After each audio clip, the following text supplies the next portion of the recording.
to catch off the Faramis before the fight even begins. And the counter index and lineup rating. It favors Rebellion by a ton. I mean, I'm quite curious about how this is going to play out, because we talked about how the Mathilda and Theramis, oh, it's amazing, but in the at least in this season, whenever we see two massive utility heroes, sometimes it becomes a bit weird. It's almost like the teams are not sure which one to use first, which one to play around. So if the synergy is on point, I think there's still potential, but I am quite concerned because I don't think it has been doing as well. The Blue Bulls looking to decode the Terminator, the Red Robots. Bigatron Alpha versus Rebellion Esports, game number 1. Can the Kingslayers keep another win in their pocket, changing their title to Titan Slayers, or will it still remain just Kings only?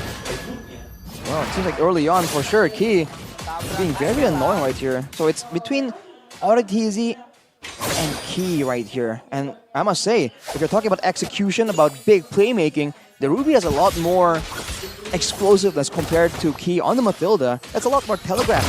If you look at the rest of the emblems, by the way, by GamesMax, for Rebellion, it's a lot of Inspires. It's very car control heavy, but look at Sway Low. In the mid lane, gonna get out-traded there. Key is the one who takes the damage. Ghost Bursters by Moreno too. Look at the zoning on the Sway Low that Key and Moreno are placing down. Even Super Ken taking on a TZ low and counter-jungling, invading very early.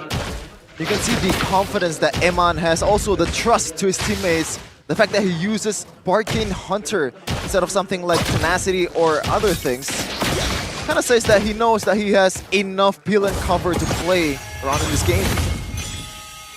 In-game equipment by Dunia Games so far, not really a big difference, but Sway Low is taking a lot of heat. If it's not the roamer, it's the jungler that comes in to really make sure that Moreno has the edge, has the advantage, and the rotational advantage as well.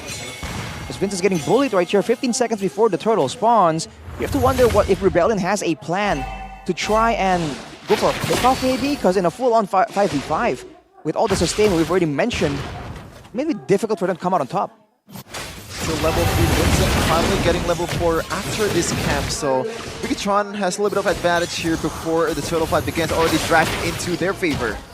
Sorizo scouting ahead, Vincent getting the taunt down onto Sorizo, Auditizi, but don't run Wolf King as well. Sorizo brought back to the team right now, but he's still able to dash out now with another realm. Gets them out, and Super Ken picks it up for free. Another final slack from Moreno all the way back for Swaylo to pick up first blood. And now it's Super Ken who is looking for a trade back. Audi is very low, so is Cars, but they're able to disengage. Sorizo rotates over, and it's a turtle for a kill. Still favors the turtle take for sure for Bigatron. But you can see, if Rebellion are able to really bait out the spells, come in and out, then maybe they have a chance at winning out the fight. It all depends on the execution so far. And in the early game, when it comes to damage, when it comes to burst, Arlet, Vexana, and Ruby, I think has a bit more weight to really swing around. But Bigatron, they're playing it very safe if they don't know for sure that they can win out in a skirmish. Looking at the talent prediction though, it seems that Slim Kochul is the lone wolf here. Yes. And I believe he also in the first game chooses to go for Teo United, the only guy who went for it. Aside from you, but I know what you're doing. Yeah, we know, it's always convenient, you know what I mean. Super Kendo, looking for the invade again, steals it away from Vincent. Both of them using the retreat, by the way, but Vincent actually didn't have it there. Oh, no. Moai, all the way. Now, the Detector's Welcome is there, but it's not going to be able to connect. And it's a Purify from Moai, too. BTR with a good gank over, gets him low, pressure down. Moai recalling. Iman will get all of the good hits onto the turret with the Entropy. Audi with an I'm Offended. Iman instantly with a Purify. Super Ken and Key trying to disengage. Vincent catching them now with a taunt. Looking for more, going for the full stacks, and King gets blocked! Deleted, obliterated by the Appraiser's Wrath. Now Super Ken is next on the chopping block, but has the Nether Realm. To get him out, Sorizo. Oh my god. Now jumping on the Vincent, 2 jabs with a knockout strike, not able to get that last hit as Auditizi cancels it out. Moai, Battle Mirror Image chasing Sorizo down as a Curse Blast, doing some damage back. And Sorizo gets out, Cars! Assassinates Moreno, Swaylo with a flicker aggressively, but unable to land that skill.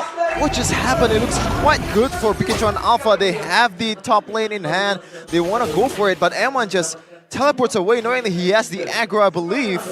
And now Bigatron, even though they're still looking at about 200 gold lead, that was definitely a winning trade for Rebellion. Rebellion, though, they're doing a great job of separating Bigatron. They know that in a full 5v5, the sustain, the Netherrealm will just be too much for them to handle. But when they go, 2v2, 2v1 constantly, that's where they find holes. Like there, Cars able to actually secure Moreno, and it's a 50-50. Deathless welcome. We'll make it 100-0. Super Ken will be able to find it. Vincent in the midst of it all now, getting the taunt down for Cars to get the vengeance. Now I'm out with entropy into the back, just melting them down, and Vincent cannot handle this sustain. They caught him off guard, and Maniac once again coming out of nowhere as an Atan. Can't really see it coming, right? Usually it's Claude that's rotating towards the other side, but this time around it's Natan, Arashi. Well, they know that in a proper big fight, there's almost no risk for Iman either, right? There's going to be backup for him for sure from his teammates, and then they got a situation when they can force Rebellion to use all their spells in the right order, in the right manner, right? They can just play around it, and as you can see, for Bigatron, it was pretty easy, despite the fact that they lost tempo and they got to the turtle pit late. Audience prediction still favors Bigatron Alpha by a landslide, 80-20, but they're looking for another siege here. Ooh, final smash onto Iman, but he stays put here with a lot of them just juggling the turret. Auditz getting free hit on, but they will just focus down the turret. Tier 1 down in the bottom lane. BTR looking to shove this wave and rotate into mid. Ooh, man, aggressive plays from Bigatron, using Iman almost like an early game bully instead of a late game carry, bringing him around and abusing the fact that technically his basic attacks can hit twice. So using that to take down turrets, take down the heroes of Rebellion, knowing that when it comes to the survival, it's so easy. So with this abusive playstyle, I think Rebellion has to try and find something different. Again, maybe play some macro games to ensure that they can't really be forced into these team fights, because I don't think it's going to work out. Finally, a lot more systematic Bigatron Alpha that we're used to see. But this Iman in trouble. Ooh, okay. Still has some room to get away. He has the Purify still there, so he saved it. No, he held it. As patient as ever, Iman now sent to the bottom lane as BTR make their way to the next neutral objective. Sorizo will be given the task of catching that far lane wave. Ooh, Moai's there too though. Sorizo, I think he's a bit too much to handle for an early game Claude. Just felt the tickle there from Sorizo, but I really love how they're using Iman and also the sieging potential of this composition. And right now Ken just secures another objective, neutral objective, without even using the Retribution. We channeled the Detona's welcome though. Oh, Cars gets read out his position. Super Ken is so far out here, but he has the guiding wind, makes it so hard for Rebellion to even respond. And Vincent has been caught in a tough spot. Auditz might want to go for this now. Super Ken is under the turret, and with the help of the guiding wind, they get so much tempo on the map.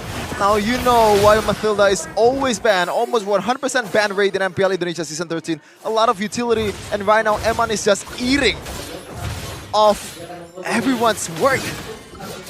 Very systematic from Bigatron Alpha. While they're doing so, Moai is getting a lot of farm. I feel like Rebellion should go for trades right here, but look at Sorizo just denying that. Always so elusive, and there's no real punish potential, but look at that. An interesting dive from Super Ken. That's his welcome, and the Appraiser's rapidly chomps down on him. The Eternal Guard not going to do much as the Netherrealm comes in to save them. Moreno, 1 HP of the Netherrealm, gets silenced, but they have zoned Rebellion away from the Tier 1. Yes, they will have to trade it. Rebellion are able to get a Tier 1 up top, but that's mid lane for top. The Mathilda Paramis combo, the winning combo that we're used to see, is still as strong as ever. 5k gold lead in 8 minutes. Very dominant from the Terminators. Look at the items, Rashi. Lots of the Oasis for the Mathilda. That means everyone's even more tanky. On top of that, Enchanted Talisman means the Netherrealm is going to be up so often. And on the other side, Sorizo is going to be so tanky right here with the Oracle as well. That means that his shielding is going to be buffed even more. So in a full-on all-in, if they try to like burst him down, it's going to be dangerous. Can't believe Iman took that, and now he might have to pay the price. No, he dodges away from the Eternal Guard. Super Ken gets the death in his welcome, but he spits him out the wrong way. Vincent now with a taunt onto Sorizo. Bigatron looking to disengage with Auditz. Jumps with the I'm Offended Flicker. Sorizo in the back, dealing damage to Moai, zoning them away. And for now, Rebellion will defend. No punish at all from the errors of Eman. This is the OPS combo in the game probably for me. I don't want to face this, Rashi. You have the Cold Altar, you have the Nether Realm, you have the Guiding Wind and Shields. What do you do with it? What you do is you use a marksman that's vulnerable in the early game, but even stronger in the late game, and you take full control. No I'm offended, and Rebellion team's just lost. They're trying to force plays to happen, but they don't have the damage to really punish this overextension, this overaggression from Bigatron. They're going to be forced to trade again, or even lose a base turret right here. They have no solution for Soriza. Oh, man. What a damage! 35,000 damage dealt for Super Ken. Just, again, And look at this, the scouting of the Mathilda. Just like that, Super Ken picks up the Lord for free. There are no trades available for Rebellion. A 7,000 gold lead for Bigatron Alpha. as textbook as you can get, man. Like every time there is a turret on the outer part, we're gonna siege it. Then we move on to another turret to siege it again because we have so much HP, we have so much margin of error, we can't really be punished. Oh. It's hard. It's hard. It's just hard. It's very difficult, especially when Bigatron, they don't put anyone else except maybe Iman and Super Ken in the front. So there's never a chance for them to really catch Bigatron off guard, because even if the Mathilda gets picked off, the Fire Mist can cover, and vice versa. Yep, a random 3-man knockup earlier. Final stash canceled away by the Detonus Welcome. He brings up 2! Chomps on 1, Cars isolated by the Detonus Welcome.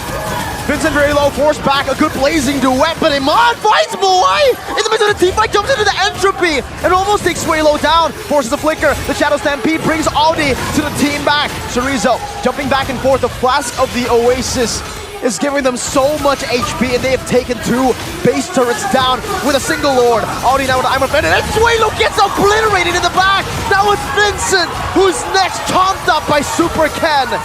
11 minutes and 27 seconds is all Bigatron need to dispose of Rebellion Esports. And I believe that is the fastest game so far in MPL Indonesia Season 13. The record before, 11:40 something. This is a bit too fast, man. Incredibly fast. This is Onyx dominance type of play. But right now, Bigatron just told him.